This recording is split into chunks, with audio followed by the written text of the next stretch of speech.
Whoa! Ooh. It's glowing like amber. He's got a face. Is there such a thing as too many agates? We'll let you decide.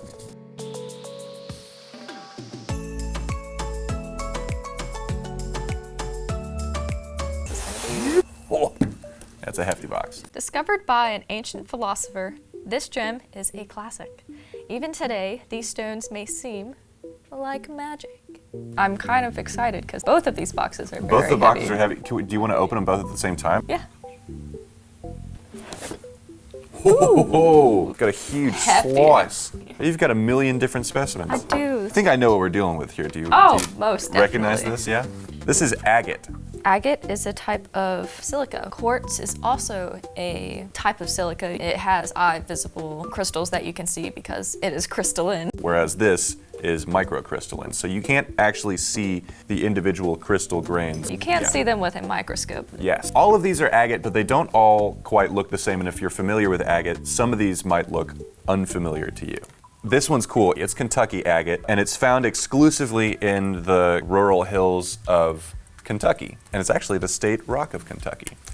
That is true. So not only is this one of the most prized and classic American agates, it also has a lot of the features that you would expect to see from agate. The bands of color, a lot of different patterns. There's purples, there's blues, there's pinks, there's orange, there's some red.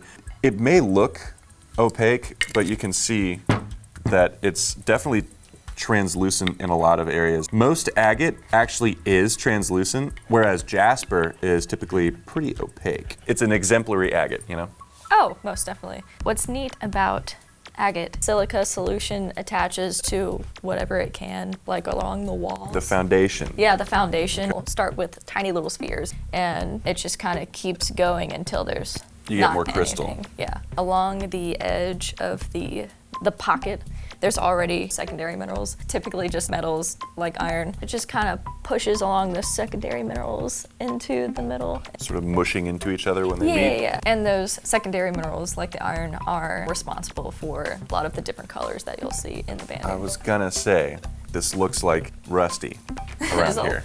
That's cool. Yeah. These 4 pieces are crazy lace agates. Cool. There's a lot that usually goes on within the pattern of Yeah. crazy lace. The layering, as well as just a lot of the small kind of like radial growths that I was talking about earlier. There's just a lot Tons of of different, squiggling, a lot tons of squiggling. So much squiggling going on. Crazy lacy. The colors that you'll find is caused by iron and aluminum. Crazy lace is actually found mostly around northern Mexico. Whoa, Ooh. it's glowing like amber. He's got a face. He does have It a looks like face. a little emoji on the other Actually, side. depending on where you're looking, you can see the layers Oh gosh, like on the through, inside. yeah, through the inside. Not just on the surface. Yeah, just continuing inward of the stone. That's really cool. Part of the reason for the translucent nature of agate versus jasper, for example, is that agate is primarily comprised of more fibrous crystals, whereas jasper is typically made of more granular crystals. Speaking of fibrous crystals, I want to talk about these guys because these are moss agate. These two are rough. This is an example of a polished moss agate, and this is a nice big slice of polished moss agate with a cool little red patch in the middle. That's too cool. Wow. I see a lot of dendritic forms of this like darker material. The reason why it's called moss agate is not only because of the appearance of moss, but it was originally thought that it was made of organic material. It's not. It's not. It's not. The mossy-esque appearance is from a lot of metal oxides and hydroxides. It totally changes in appearance when you backlight it like that. These are fire agates. Yes. It's a really popular stone, surprisingly similar to precious opal. In its play of color, I can already see the iridescence on the tops of the stones. While the play of color in opal is due to its structural nature, the silica spheres, the iridescence that we see in fire agate is actually caused by inclusions of goethite and limonite, which are both iron minerals. Yes. The reason for all this bubbliness, it's a form of growth which is botryoidal. It's a type of crystal habit. Yeah, it means grape-like for those of you at home. Indeed. You can totally see it. Yeah, Lots of especially different on the bubbles, outside especially right on there. this guy. So from botryoidal to banded. Banded. What about these last two little guys? So both of these are iris agates. They look far more transparent than anything else on the table. Oh yeah, the banding is very, very thin. Those thin bands, when they interact with the light, it's creating interference, kind of creating like rainbow-esque colors. So it's different from the fire agate, which is inclusions. This is just This is the structure of it. Yes. Oh man, I can see it really wants to. Oh. I can actually see it from this angle, some of the Right over here. That's so cool. To show off these pieces best, people will like dangle them in front of their windows that get a lot of sunlight. You don't see it a lot in jewelry because, like, I mean, how are you going to pass light through a ring or through a bracelet? Yeah. But as earrings, these guys can actually do a nice job. Yeah. It's a pretty subtle look. A good friend is someone you can depend on. A great friend is someone who sends you a box of gems. So we reached out to a friend of the channel's who sent us these gemstones. His channel's called Agate Dad, and he has all sorts of agates, cracks them open, shows you what's inside. So thank you very much. Shout out to him, and please go check out his channel. There's a lot of different things here, Robert. Yeah, there are. So let's talk about what we're looking at here. This has been split right down the middle, cracked like a geode, and polished until it has like a mirror-like shine to it. Yes. This is called sagenite agate, and it is known for these inclusions on the inside that are supposed to look like paper fans. They're sort of like little bursts patterns. I can kind of see it more in my slice than your slice, but they look like a bunch of sea urchins. So this is Lake Superior agate. It's pretty hefty for its size. It actually feels very interesting. Like you can feel the kind of the layering that's on it here. You can feel the way it looks? Yeah. I would maybe attribute that to its iron content. It's tinted red by iron. It's the state gemstone of Minnesota. You can find them all over Minnesota because of glacial movement that shoved everything everywhere about 15,000 years ago. Yeah, glaciers be moving stuff. Let's take a look at this one. This one gets its name for the shape of the pattern. So you can see with a lot of the agates that we've looked at today, the bands sort of start on one side and go in like an unclosed circuit. But this one is a completely closed pattern. This is called fortification agate. It's sort of like a moat that would surround a castle. Water was a hell of a hazard way back when. You really couldn't do much about a good moat. There's a lot going on in this particular agate right here.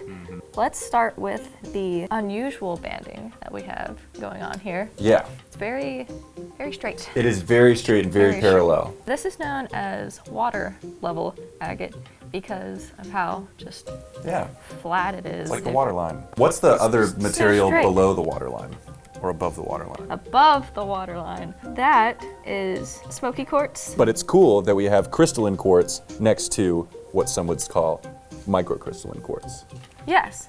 Lots of silica going on Yes. here. How is it that we have two different crystalline forms for two gems that have the same ingredients? So as this piece of, well, half agate and partial quartz was forming, the conditions for it obviously had to change to either more saturation or less saturation. The less saturated would have formed the quartz, and the more saturated silica solution would have formed the chalcedony of the agate.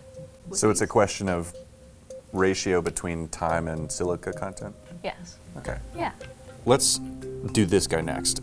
So we're gonna need the loop to check this guy out because it has a feature that we're gonna call amethyst eyes. I think I can see him with my eye, but the loop is gonna make him a little bit clearer.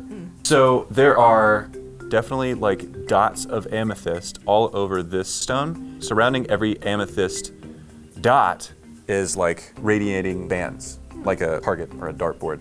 Wow, those are very nice circles. Ooh, It's very red. look at those circles. Oh, sick, check that out. Wow, I see those dots. They're So like the dots and the rings are letting through different amounts of light, I guess because of their different compositions. This one is really cool. This one has a very distinct texture to its surface. You can actually feel the banding underneath your finger. So this is called peeler agate because it actually sort of looks like layers have been stripped away in some parts, making some areas raised and some areas relatively lowered. We have another agate here. This one's completely polished all over. There's a patch right over here when the light hits it at the right angle, there is this incredibly subtle patterning on the surface, the very, very surface. You could polish it right off if you were not careful. Ooh. Ooh. We got an ooh out of Brittany.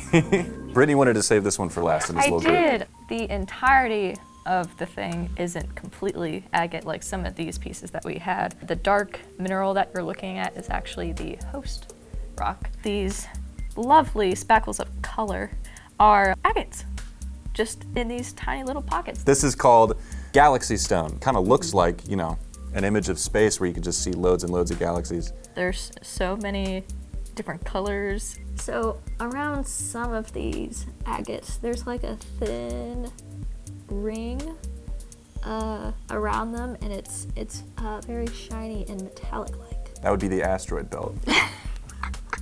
Huge thank you to Agate Dad from me and Brittany to Agate Dad. Please go check out his channel. He's got a whole galaxy of agates that you can go check out.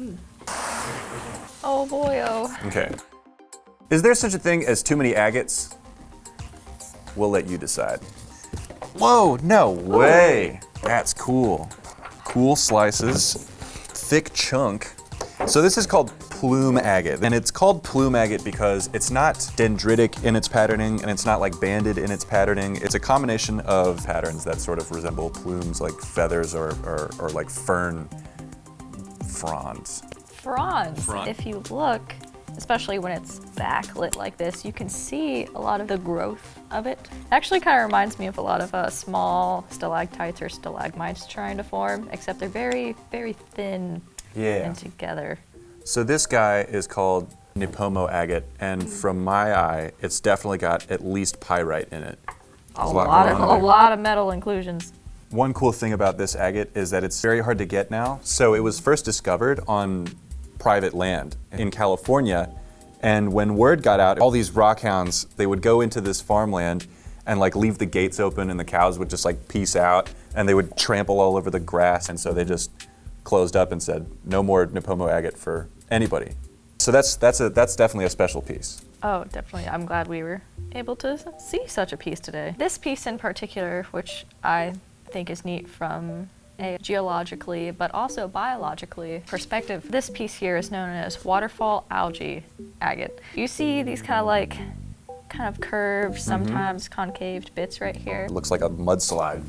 It kind of does. It's fossilized algae. This looks like, to me, ancient stromatolites. Stromatolites are one of the first biological thing to grow on the earth with a lot of time.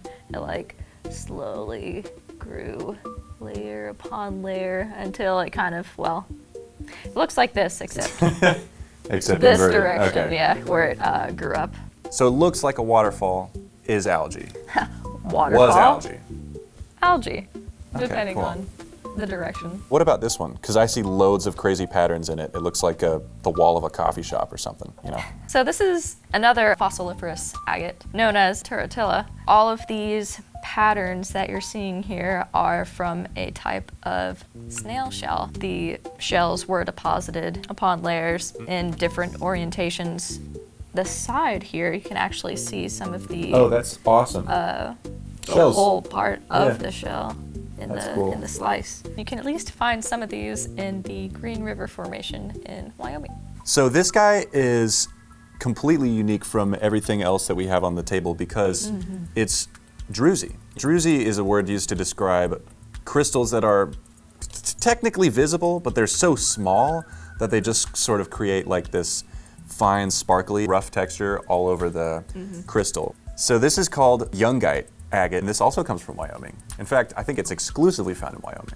Look at you, Wyoming. Hogging all the agates. This brown part is like this brecciated agate that has begun to split apart, and it's being held together, all these broken pieces, by the quartz and chalcedony, which is super cool. This is known as blue lace agate. Blue lace? It only comes like very small thicknesses. This was first discovered in Namibia, and I think it's only found in a few places. There's not a lot of places that blue lace agate forms in. What about this guy?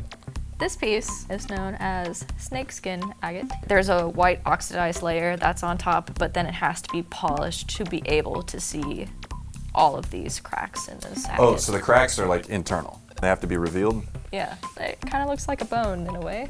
Sure, yeah. And these lovely agates are found in Oregon. Oh, okay, cool. I've heard that snakeskin agate can help smooth your wrinkles. Does it now? I don't think so, but that's what I've heard. Let's talk about this guy. This is dendritic, which means like tree-like. It looks like the branches on like maybe an evergreen tree. So it's got like this blue body and then like a very darker navy, almost black dendritic patterning to it. So this one's been polished, but not to the point where it's as shiny as some of the other ones that we have on the table. But I do have another dendritic piece that has been polished to that degree. The patterning is a little bit different and it has been polished to the point where it is vitreous and reflective, yeah. So these inclusions that are usually made of manganese and iron oxides. So this is known as piranha agate. Like the fish?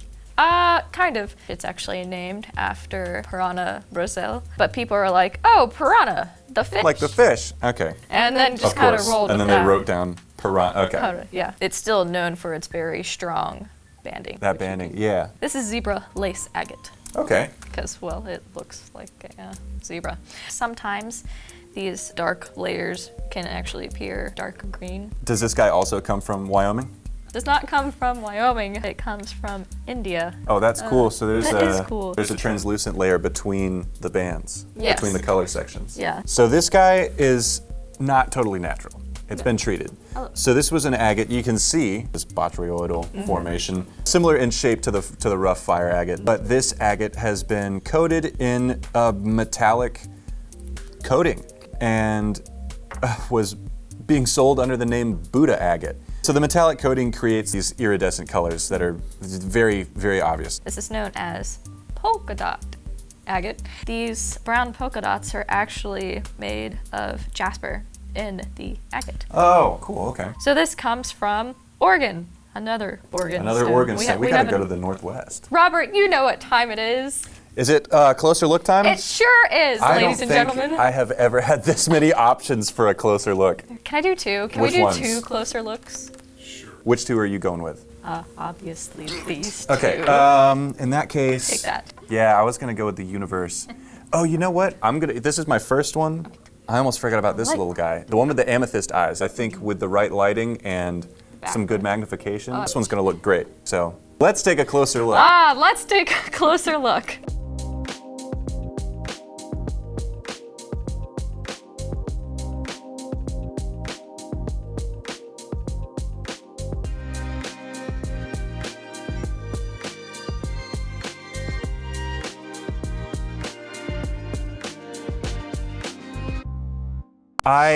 This entire afternoon, have had my own set of dendritic agate in my pocket. You can get a lot of light through these, and they look super, super cool. Happy little trees. This one really looks like a winter, like fence line, you know?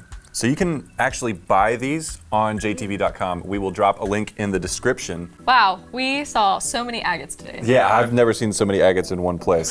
Thank you very much to Agate Dad for sending us some spectacular agate specimens of his own. If you want to check him out, please do so. His channel is awesome. If you want to see any other types of agates, let us know in the comments. And don't forget to like and subscribe. And of course, ring the bell so you don't miss out on that episode and other ones like it. Thanks for watching.